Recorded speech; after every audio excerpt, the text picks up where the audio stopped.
Hello, welcome to another episode of Leointerviews. Today we have Dr. Lori Wieters with us. Hi, glad to be here today.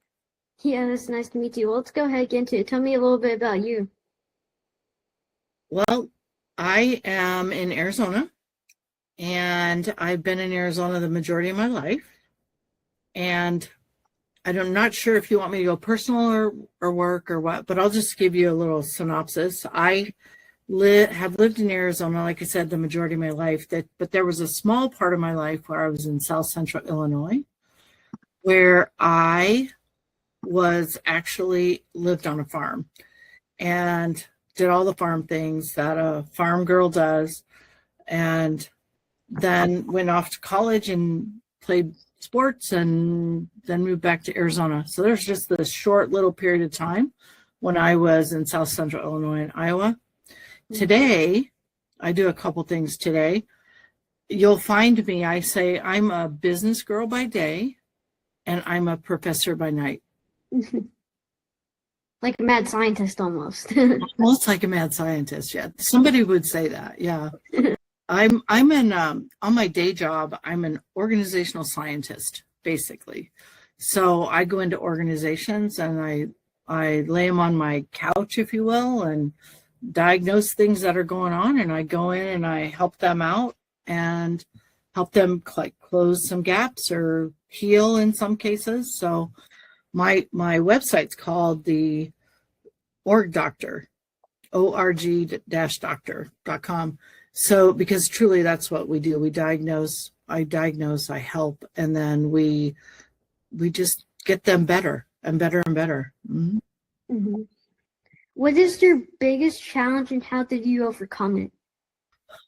Well, that's a loaded question, and I'm going to answer it transparently and honestly. Okay.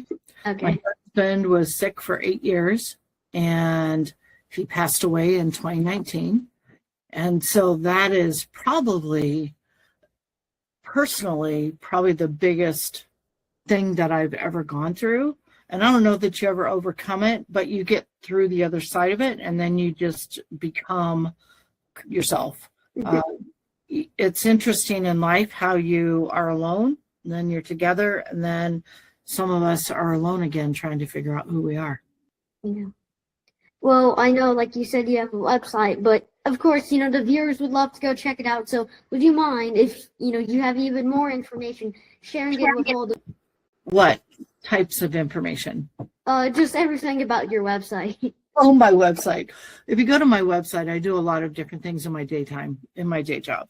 So you'll find me every day doing something different. I might be doing some executive coaching with executives who want to develop or grow or do something different with their life. You might find me in an organization looking at their processes and procedures. You might even find me, talking to students during the day. So all my days are very different, and I prefer that. I prefer that to be very different. So when you go to my website, if you would ever go to my website, it's got the Org Doctor stuff, and then it's got let me help you with your dissertation, which is at the doctoral level of the highest level of education that you can get, or let me help you with your behavioral profile. Take a link here. So I do a lot of things, and so it's reflected, and it's hard to pin down exactly what my day might look like. What is something you are proud of yourself for? Probably my daughter. She's been working with me since 2016, and to watch her grow and develop and do all the things that she does today, I got to tell you, it is very rewarding. And that's why I'm excited that your dad helps you get into this early on, so you don't have to kind of figure it out as you go. So I think my family is really, really important. From a growing up perspective, you're going to find through the years. So when I was in Illinois and growing up on the farm and learning to do all of the things, it actually built my work ethic, which is really working from sunup to sundown. You still have things to do afterward. But I was an athlete. in high school. I played 4 sports in high school. And then I was recruited to play basketball, volleyball, and softball at a college in Iowa. And so as I look back on my life and say, gosh, what are the couple things that probably really geared me up for what I do today? It would be those living on that farm, doing that work, and then being a college athlete and learning a lot of discipline around what you do and a lot of grit and just get it done. And that's kind of how I live today. I live in the same kind of format of my life, I guess. I work a lot, sun up to sundown. You'll find me working, but it's not working. The best advice I can ever give you is find something you love to do and do it, and you'll never work another day in your life. And that's where I'm at. And I know I met your son Ezra, and again, amazing podcast with him. And the video should be somewhere around where I'm talking about this right now. Should be like over here towards the top right corner. However this gets published. But yeah. What is a way you think we can all change the world? Oh, I think we can all change the world incrementally. One step at a time. I think that's really important. Too many people forget to even take a step. But I walk through every open door. If someone calls and says, hey, you need to talk to this person, I don't know why, but I walk through that. I go and talk to that person because you're always going to find out something new. But Ezra is actually my student, not my son. Oh, sorry. No, I wish he was my son. Oh my goodness. He came to me. I teach at 4 colleges right now, and he came into one of my classes at Grand Canyon University. And, you know, as I look through the sea of 50 faces in my class, you get attracted to the bright-eyed, the go-get-it, intuitive nature of who he is. And he came up and introduced himself to me right away and said, I want to get to know you because you're doing what I want to do in life and all that. And he, you know, you get that energy wherever that was above your head, but you get that energy. When you were scared, what is something that helps you feel brave again? Yeah, I think it's the helpfulness of other people helps you feel brave again. I used to be afraid to speak in public, and I wanted to be a corporate trainer, and that was early on in my career. And there was a big problem with being afraid to speak in public and you know, wanting to go change the world by talking to people. And so I went to an organization called Toastmasters International. It's a speaking organization that helps people get over their fear of speaking. Most people's fear of speaking is bigger than them dying, believe it or not. So when you look at an organization that helps people incrementally get over their fear of speaking in public, it's a phenomenal alignment with who I am. So I call it, I've been in Toastmasters on and off since 1998. They actually provided me with the incremental learning, the confidence, and a way to get over that fear as I went through their process. And today, I actually run a Toastmaster group. It's hybrid, so it's in person and on Zoom. And we actually help people still get over their fear incrementally. So it's a good thing. Just put your toe in. It's kind of like, have you ever played the Hokey Pokey? No, I don't think so.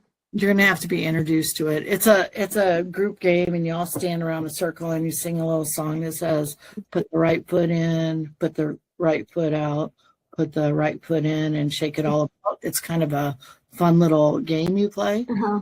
Well, if you think of that as a person who is afraid to do something, they need to just put their right foot in, pull it out, put it back in, and shake it all about, and figure out if it's for them. Mm-hmm. So that's kind of the way I view fear. I tend to hit fear straight on. I don't go around it. I know that our brains, but can I talk to you about your brain for a minute? Our brains are set up so that we avoid any kind of pain or fear or anything. And it always wants to bring us back to our comfort zone. Excuse me. Wants to bring us back to our comfort zone to where we feel safe. And so anytime that fear comes up, it's your brain trying to protect you. But your brain can protect you so much in life that you never experience life. So it's like telling your brain, I'm busy being scared. I'm busy having those hair-raising moments in your life where you go, oh, that wasn't so bad. So you have to get over your brain. You have to manage your brain. Yeah. If you could go back in time and change something, what would you change? Back in time to change something. I'm a big fan. My philosophy is we never wish our past away because we wouldn't be where we are today. So if I would wish something away, then something else I have today that really brings me joy would not be here. Mm-hmm. So that's the way I live my life. My mantra in life is, and I've had this for years and years, but I will do today what others won't, so I can do tomorrow what others can't. And that goes back to the fear idea. And that has really led me down some really interesting paths in life.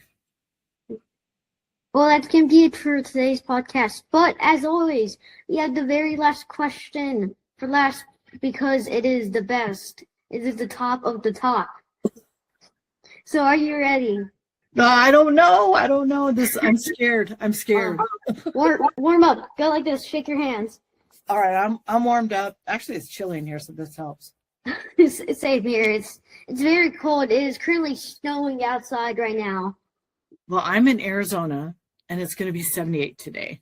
Oh. So it's a bit cold. Could you believe, I think today it's supposed to get to like somewhere in the teens. But yeah, so the last question is, let's say, right, you had a time where you walked into a restaurant and you're like, you walk into like an Italian restaurant that you can't pronounce, right? You see something on the menu that it sounds good and you can't pronounce it. So it's probably expensive. You're like, oh, whatever, let's just try it. You get it, and then you're like, ugh, this thing's horrible. If you could change your order to something, right, what would it be? And the supposed restaurant has everything on the menu, so you can change everything. So I can change anything. So I've ordered something I've never ordered because I couldn't pronounce it and I wanted to try it. And it probably came out as something like snails or something. So what would I order? I have to tell you that I like a good steak. Oh, yeah. A good steak. It's got to be, like it on the medium side, not on the well, but kind of medium, right, somewhere in there. And then I would have to see if they had that along with a baked potato. And do you like baked potato? I love baked potatoes. So my grandpa loves baked potatoes as well. Does he? I could just eat baked potatoes. Baked potato. And then I'm not sure. I eat salad because I have to, you know. But growing up on a farm, you're kind of a meat and potatoes person. So I would probably skip something green and go to something on the dessert like cheesecake.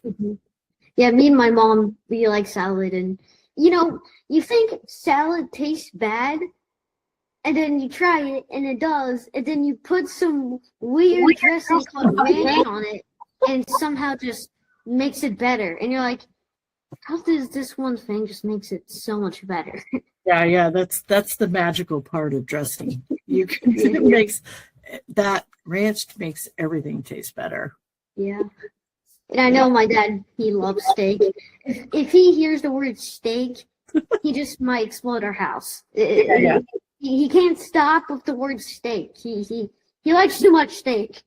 It's so funny. You know, it's all a preference in the world, and everybody's body is different. So I think and preferences about food. What's your favorite food? What would you order? Oof. If I had to say, probably pepperoni cheese pizza. Pepperoni cheese pizza. Do you like the thick crust or the thin? I love this. I love the stuffed puffy. Stuff it as much as you want crust. Oh, do you like the cheese in the crust? They do that where they put the cheese in the crust around the I don't know top. if I ever had cheese in crust, but I didn't once have puffy crust, but I don't know if it had cheese in it. But all I know is that I like my crust thick. Yeah, Yeah. that's even a preference. I teach a class on project management class, and we build a peanut butter and jelly sandwich. Oh, And it's so funny when we think about how much goes into putting together a peanut butter and jelly sandwich, because everybody has a bread preference. Everybody has a nut butter preference. Everybody has a jelly preference. And so by the time that everybody in the class builds out their peanut butter and jelly sandwich, there's no consistency, very little consistency across the board about, if you put bananas in it or whatever. It's pretty interesting. So there's all kinds of things. I'm really big on experiential learning. That means hands-on, doing different kinds of things with working with your hands while you're learning, because it's really good for the brain. So I do a lot of those exercises in class. So if you're ever in one of my classes, plan on doing something really odd, but is meaningful, and there's a lot of learning around it. Well, that's gonna be it for today's podcast. Guys, make sure to like and subscribe. Also, turn on notifications because it'll be up. You'll be notified when I make a new video. And also, again, thank you so much for meeting you, Lori. Oh, thank you. Good to meet you, Leo. You Yes. did it. Until next time, guys. Bye.